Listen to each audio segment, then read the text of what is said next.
Mais qu'est-ce qu'il a fini par faire, ces gens décrocher sa spécialité, les amis? Cancelo faisant des crochets comme ça pour mettre des défenseurs par terre, c'est devenu sa spécialité. Parce que les gars, à chaque fois que Cancelo il fait ce genre de crochets, c'est extrêmement dangereux pour l'adversaire.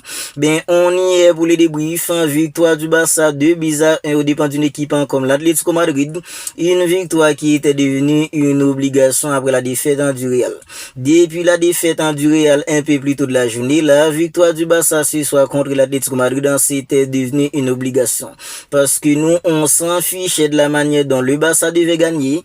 Tout ce qu'on attendait, le Barça devait obligatoirement gagner pour mettre fin à tout suspense en Liga. Parce que les gars, on va pas se mentir, juste avant cette journée, ben, il y avait encore du suspense en Liga. Il y avait encore du suspense juste avant cette journée. Ce soir, c'était la 30e journée. Juste avant la 30e journée, il y avait encore du suspense. Le Barça n'avait que 4 points d'avance sur le Real Madrid. Du mai prochain, il y aura en fait le Classico retour en Liga. Il y avait encore du suspense. Ben, je pense qu'après cette victoire du Barça ce soir contre l'Atlético Madrid, maintenant, cette longue d'avance, il reste que 8 journées. Maintenant, on peut être tranquille en ce qui concerne la Liga. On peut être maintenant tranquille en ce qui concerne la Liga. Parce que les gars, même quand le Barça perd 2 matchs, le Barça aura toujours en fait une longue d'avance sur le Real Madrid. Alors, pour parler en fait de la composition soit contre l'Atlético Madrid, Hansi Flick il avait décidé en fait de titulariser aucun avant-centre ce soir. Et je le comprends les amis. Je comprends pourquoi Hansi Flick il avait décidé de ne pas titulariser en fait que ce soit Ferran Torres et Robert Lewandowski. Je sais pas en fait si vous vous rappelez en fait du match à l'Copa del Rey contre une équipe comme l'Atlético Madrid il y a environ un mois et demi. Le Barça se faisait manger à ce moment-là dans toutes les transitions rapides. Dans toutes les transitions rapides, l'Atlético Madrid était tout simplement limpide dans le dos d'une équipe comme le Barça, surtout dans le dos en fait dans Leandro Balde. Mais Hansi Flick en Suisse, soit il savait pertinemment que l'Atlético Madrid c'est pas une équipe qui allait venir jouer, c'est une équipe qui allait venir en fait en rester bas, opérer par des contres, opérer en fait par les transitions rapides dans le dos d'une équipe comme le Barça. Hansi Flick il a eu en fait la brillante idée de mettre un mec comme Eric Garcia comme un milieu en plus, Eric Garcia qui était là en fait pour chasser toutes les contre-attaques, toutes les transitions rapides d'une équipe comme l'Atlético Madrid. C'était le Roland d'Eric Garcia ce soir, couper toutes les transitions rapides, tous les contre-attaques d'une équipe comme l'Atlético Madrid. Même si en fait dans la 10e minute de jeu, c'est une équipe comme l'Atlético Madrid qui va avoir la plus grosse occasion dangereuse en première mi-temps à la 10e minute de jeu. Mais on peut pas dire que le Barça était tout simplement une équipe médicale sur l'entame. Parce que les gars, le Barça était tout simplement monstrueux sur l'entame du match. Le Barça était monstrueux, n'empêche que c'est l'Atlético Madrid qui a eu en fait la plus grosse occasion à la 10e minute de jeu en première mi-temps. Ben, le Barça était tout simplement clinique, le Barça était tout simplement monstrueux, disons, sur l'entame du match. Parce que les gars, quand on parle du pressing, contre-pressing, quand on parle en fait d'une équipe qui confixait le ballon, c'était le Barça. Le Barça confixait le ballon, le Barça était tout simplement en train de mettre de l'intensité, une équipe extrêmement agressive à chaque perte de balle, il y avait en fait dans le contre-pressing qui était en marche. Bien, malgré tout cela, c'est une équipe comme l'Atlético Madrid qui va avoir la plus grosse occasion en fait à la 10e minute de jeu. Un ballon sur le côté gauche d'une équipe comme le Barça, Griezmann, il a pris le ballon, il a dribblé presque toute la défense du Barça. Il a mis par terre Ronald Araujo, il était là en face à Juan Garcia, à bout portant en face Juan Garcia. Il a mal frappé le ballon, ben c'était trop facile pour Juan Garcia de capter le ballon. Si en fait un Griezmann, il était beaucoup plus clinique, à la 10e minute de jeu, c'est une équipe comme l'Atlético Madrid qui aurait pu en fait ouvrir le score. Bien après en fait en cette grosse occasion que d'une équipe comme l'Atlético Madrid, grosse occasion qu'en fait par Antoine Griezmann, 11e minute de jeu, si Firmino était beaucoup plus collectif, ben le Barça aurait pu ouvrir le score aussi. Parce que les gars disent, alors 11e minute de jeu, juste après en fait dans la grosse occasion que d'une équipe comme l'Atlético Madrid alors de la part de Griezmann, le Barça a pris le ballon, Juan Garcia, il a relancé le ballon, qui en fait une passe pour un mec comme Lamine, c'est Fermin Lopez. Fermin, il a lâché le ballon à Lamine sans réfléchir, il a vu Fermin en fait dans deux maquis, il a mis en fait dans l'extérieur comme il aime lui faire dans la course de mec comme Fermin. Fermin, il a croisé devant le défenseur d'une équipe comme l'Atlético Madrid, au lieu de faire la passe pour Rashford qui était tout seul dans le dos en fait dans des Rousseau, il a préféré tirer. Si Firmino était beaucoup plus collectif, alors 11e minute de jeu, le Barça aurait pu ouvrir le score parce que les gars, j'en suis persuadé que si Firmino avait fait la passe au lieu de tirer, s'il avait décidé de faire la passe pour Rashford, il était tout seul, Rashford aurait pu mettre le ballon au fond des filets, et ce serait l'ouverture du score pour une équipe comme le Barça.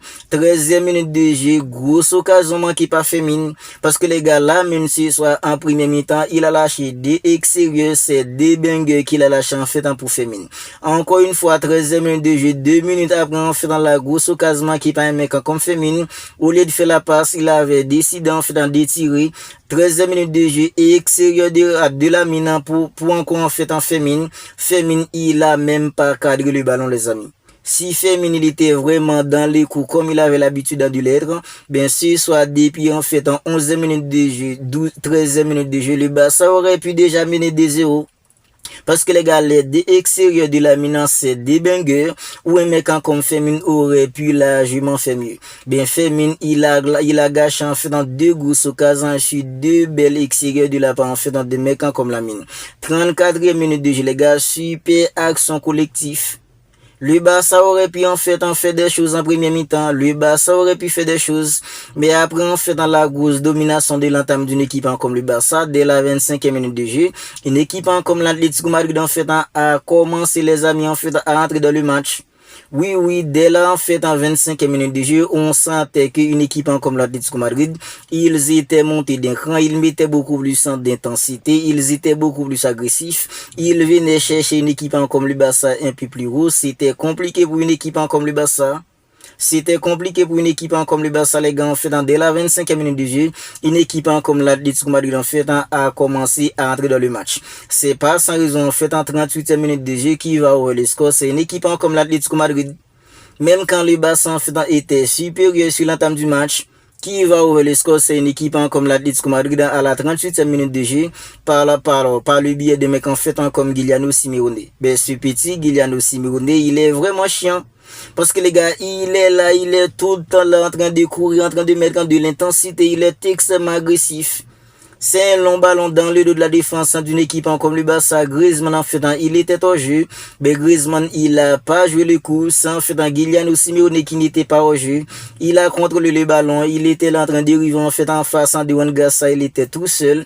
Il a bien classé le ballon. Juan Gassa pouvait tout simplement rien faire. C'était l'ouverture du score pour une équipe comme l'Atlético Madrid à la 38e minute de jeu. Après l'ouverture du score d'une équipe comme l'Atlético Madrid, Marcus Rashford qui depuis en fait dans le début du match, il était plutôt dans le coup parce que les gars, on va pas se mentir. Marcus Rashford dans ce soir, il y a pas beaucoup de choses qu'on peut lui reprocher. Oui, c'était pas en fait au même niveau qu'un mec comme Rafinha parce que Rafinha quand il est là, il est unique en son genre. C'était pas le même niveau que Rafinha, ben Marcus Rashford, il s'est pas mal bien débrouillé ce soir. Il s'est débrouillé en fait hyper bien ce soir, un mec comme Marcus Rashford parce que les gars, Marcus Rashford dans les accélérations, Marcus Rashford, il était top depuis en fait dans le début du match. À chaque fois que Marcus Rashford il avait le ballon, il était là pour accélérer, même si ça lui arrivait parfois en 2 passes défiantes en fait dans du défenseur en face de lui, ben il y a pas beaucoup de choses que l'on peut reprocher à un mec comme Marcus Rashford ce soir. 41e minute de jeu, le Barça va égaliser grâce à Marcus Rashford. Superbe accélération de la part de Marcus Rashford, il a fixé les défenseurs d'une équipe comme l'Atlético Madrid. Il a fait la petite passe à un mec comme Dani Olmo, superbe remise en fait à Marcus Rashford. Marcus Rashford avec un peu de réussite entre les jambes d'un gardien comme Monceau, il a mis le ballon, c'était l'égalisation pour une équipe comme le Barça à la 41e minute de jeu. Après en fait dans l'égalisation d'une équipe comme le Barça, il va passer en fait dans une chose, c'est en fait dans le carton rouge des mecs en fait comme Nico Gonzalez, parce que Nico Gonzalez en ce soir les amis, il a vu rouge, Lamine l'a tellement laminé ce soir, Lamine a tellement laminé mec en fait comme Nico Gonzalez en ce soir les amis, il a vu rouge. Déjà le premier carton jaune, c'est une passe en fait en diagonale Araro, long ballon diagonale Araro pour Lamine. Nico Gonzalez, il avait décidé en fait de mettre sa main dans le ballon. C'était carton rouge. carton, alors le premier carton jaune pour un mec comme Nico Gonzalez. 46e minute de jeu parce que les gars, l'arbitre avait donné en fait en 3 minutes d'arrêt de jeu en première mi-temps. 46e minute de jeu, le Barça, le ballon, long ballon en fait en défait pour un mec comme Lamine. Lamine, il était là en fait, il allait devancer un mec en fait comme Nico Gonzalez. Entre de la surface, Nico Gonzalez, il a pris Lamine en fait sur la ligne. Alors c'est carton rouge en fait. Alors l'arbitre a passé un deuxième carton jaune à un mec comme Nico Gonzalez. Après on fait dans la révision de la VAR, c'est carton rouge en direct. L'arbitre a retiré carton, a retiré en fait dans le deuxième carton jaune. Carton rouge en direct à un mec en fait comme Nico Gonzalez. Alors après on fait dans les cartons rouges en 10 contre 11 à la fin de la mi-temps. Moi personnellement j'ai pensé que le Barça les pousse en fait pour éclabousser une équipe comme l'Atlético Madrid en seconde période. Mais puisque une équipe comme l'Atlético Madrid dans les amis, c'est une équipe quand on parle en fait de solidarité, quand on parle en fait de effort, quand on parle en fait du jeu d'ensemble, cette équipe c'est une équipe tout simplement redoutable. En seconde période, dans le Barça 10 contre 11, le Barça était là en train de pousser, le Barça a tout essayé en seconde période, mais l'Atlético Madrid était là en fait en train de faire bonne garde. Même s'il y avait plutôt des maladresses de la part de certains joueurs du Barça, parce que les gars des mecs en fait comme Ferran Torres, juste avant le but en chance de Robert Lewandowski qui a donné la victoire. Ferran Torres, il aurait pu déjà en fait faire le 2, mettre le 2-1 pour le Barça. Ben, il y avait en fait pas mal de maladresses de la part des joueurs du Barça. Ben, c'est Robert Lewandowski qui va marquer en fait dans le deuxième but. Sur un crochet dévastateur de Joao Cancelo. Voilà pourquoi en fait j'avais comme alors j'ai commencé la vidéo en disant que quand Cancelo il fait ces gens de crochet, c'est extrêmement dangereux pour l'adversaire en face. Parce que les gars, Cancelo il a pris le ballon, il a commencé en fait à accélérer. Arrivé en fait en devant un mec en fait comme Thiago Almada, il a fixé. Il a fixé faisant que il allait entrer en fait à l'extérieur. Ben il a fait le crochet pour aller en fait sur le côté gauche. Alors Almada qui pensait que Cancelo il allait centrer, ben Cancelo il a fait un autre crochet, il a mis parti en fait en Thiago Almada, il a tiré Monceau, il a repoussé le ballon. Ben Robert Lewandowski, il était là en tant que bon renard de surface, il a capté le ballon au fond des fils avec son épaule. C'était en fait dans le 2-1. C'est grâce à ce but en chance de Robert Lewandowski qui fait que le Barça en fait a gagné le match. Un match qui était primordial, le Barça devait absolument gagner. Et nous, on s'en fichait de comment le Barça devait gagner. Tout ce qu'on attendait, on attendait tout simplement la victoire. Au final, le Barça a gagné. Le Barça compte maintenant 7 longueurs d'avance sur le Real Madrid. Le Barça est l'élu de tranquille en Liga. Comme je disais, je pense que les gars, maintenant, on peut tout simplement être tranquille en ce qui concerne la Liga. Mercredi prochain, 19h GMT, il y aura en fait un Barça Atlético Madrid en quart de finale de la Ligue des Champions au Spotify Camp Nou. Nous, on sera là pour l'avant-match, on sera là en fait pour les débriefs. Si ce n'est pas encore fait les amis, abonnez-vous à la chaîne, activez la petite cloche des notifications pour ne pas manquer en fait toutes les dernières vidéos.